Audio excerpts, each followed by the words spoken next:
we talked about the GI rest protocol. So we talked about that, and we talked about celiacs.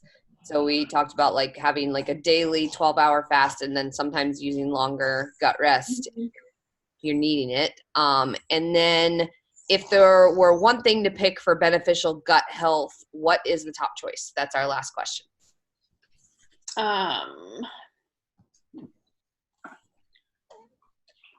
Probably fasting, because it's the easiest for people to implement. Like I said, like I'm a really big fan of digestive enzymes. That's helped a lot of people with like bloating, and just kind of, like reflux, that type of thing. So fasting, digestive enzymes, and just staying hydrated and chewing the food. Those are pretty basic ones. They're not always like super sexy, and people are like, oh, well, that's not as exciting. But they're the basics. They're available to everybody. You just got to do them. So those are probably my top ones.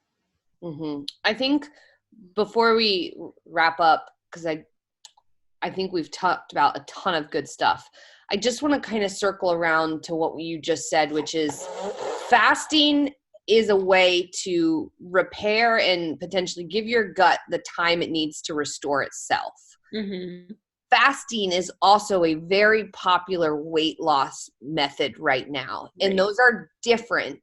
And so if weight loss is your goal, healing your gut is an important part of that. But fasting is like too removed from that potentially. It's one, or in my opinion, people need to know why they're fasting. If they're fasting to reduce their feeding window and lower their calories, that's one reason, as opposed to like healing their gut on the way to a healthier life and ultimately weight loss.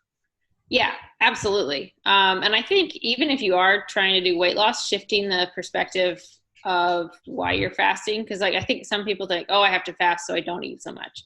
Well, if you have that in your head, you're thinking about not eating food.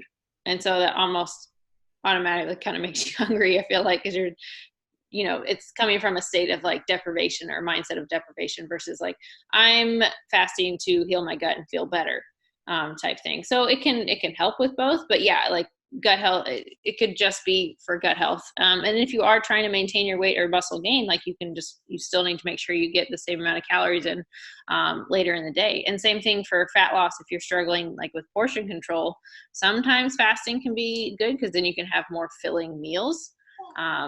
But then that's also a slippery slope and something to work up to as well. So people don't use it as an excuse to like fast and then binge. Because that can be definitely a dangerous pattern to get into as well. But it can also just be, like we said, like the 12-hour window overnight, and then maybe like 3 days a week, or maybe it's just a weekend when you can sleep in. Then you extend the fast a little bit longer. It by no means has to be like a 16-hour fast every single day. Some people like that, but it doesn't have to be for everybody. So. Mm-hmm.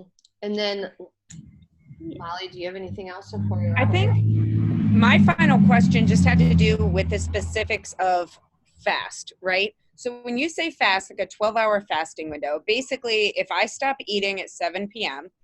and I only drink water or clear liquids, like I can have a cup of coffee in the morning if I'm waking up at 5. But then the idea is not to introduce any coffee, type of black coffee, teas. I think that's fine.